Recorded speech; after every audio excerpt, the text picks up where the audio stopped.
கிறிஸ்துவுக்குள் பிரியமானவர்களே, இந்த மகிழ்ச்சியான காலை வேளையிலே உங்களை சந்திப்பதில் மிகவும் மகிழ்ச்சி அடைகிறேன். இன்றைய தினம் நாம் தியானிக்க இருக்கிற வசனம் 1 தீமோத்தேயு 4ஆம் அதிகாரம் 8ஆம் வசனம். சரீர முயற்சி அற்ப பிரயோஜனம் உள்ளது, தேவ பக்தியானது இந்த ஜீவனுக்கும் இதற்கு பின்வரும் ஜீவனுக்கும் வாக்குத்தத்தமுள்ளதாகையால் எல்லாவற்றிலும் பிரயோஜனம் உள்ளது. ஒரு பெரிய பணக்காரன் தன் பெரிய மாளிகையில் தன் மனைவி குழந்தைகளுடன் எந்த ஒரு குறையுமின்றி சந்தோஷமாக வாழ்ந்து வந்தான். ஒரு நாள் அவன் மனம் மிகவும் நிம்மதி இழந்து இருந்தது. அதனால் அவன் ஞானத்தை தேடி புறப்பட்டான். அவ்வாறு புறப்படும்போது எப்போதுமே நடந்துதான் எவராயினும் செல்வார்கள்.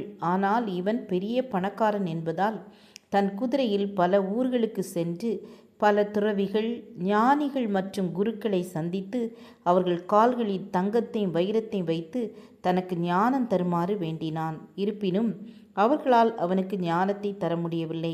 அப்போது அவனிடம் அந்த வழியாக வந்த ஒருவர், இந்த காட்டின் உட்பகுதியில் ஒரு குகையில் ஜென் மாஸ்டர் வாழ்ந்து வருகிறார். அவரிடம் நீங்கள் சென்று உங்கள் பிரச்சனையை சொன்னால் அவர் கண்டிப்பாக தீர்த்து வைப்பார் என்று கூறினார். அவனும் அவரால் முடியும் என்று அவன் கூறியதை கேட்டு ஒரு மூட்டை நிறைய பணத்தை எடுத்துக்கொண்டு அந்த காட்டின் உட்பகுதியில் அந்த மாஸ்டரை தேடி சென்றான்.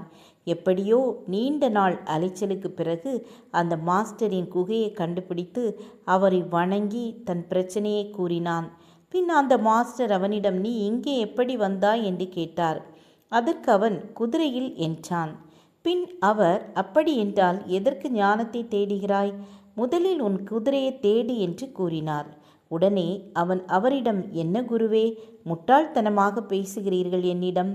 நான் குதிரை இருக்கிறதே, பின் எதற்கு நான் தேட வேண்டும் என்று சொன்னான். பிறகு குரு சொன்னார், எப்படி உன்னிடம் குதிரை இருக்கிறதோ அதே போல்தான் ஞானமும் உன்னிடம் இருக்கிறது. ஆகவே அதை தேடி வெளியே செல்லாமல் உனக்குள்ளேயே தேடி தெரிந்து கொள் என்று கூறி குகைக்குள் சென்று தியானம் செய்ய ஆரம்பித்து விட்டார். ஆம் என கண்பானவர்களே, ஞானம் மாத்திரமல்ல, நமக்கு தேவையானது நமக்குள் தான் இருக்கிறது. அதை வெளிக்கொண்டு வருவதில்தான் இருக்கின்றது. நம் திறமை நமக்கு ஒரு இக்கட்டான சூழ்நிலை வரும்போதுதான் நமக்குள் இருக்கும் திறமை நம்மை அறியாமல் முழுவதும் வெளிப்படும். அப்படி வெளிப்பட்ட திறமையை அந்த இடத்திலேயே மறந்துவிட்டு அன்றாடம் செய்யும் பணிகளையே செய்து கொண்டு இருக்கிறோம். நாம் மறந்தாலும் நமது திறமைகளை தேவன் மறப்பதில்லை. வேதாகமத்தில் பேர் போன ராஜாவாகிய தாவீது தன் ஆரம்ப காலத்தில் சவுல் ராஜாவிற்கு அசுத்தாவி பிடிக்கின்ற நேரத்தில் சுரமண்டலம் வாசித்து அதை துரத்துவான். எனவே சவுல் அரண்மனையிலேயே அவனை இருக்கும்படி செய்தான். ஆனால் தாவீதோ அதை விட்டுவிட்டு மறுபடியும் ஆடுமைக்கு சென்றான்.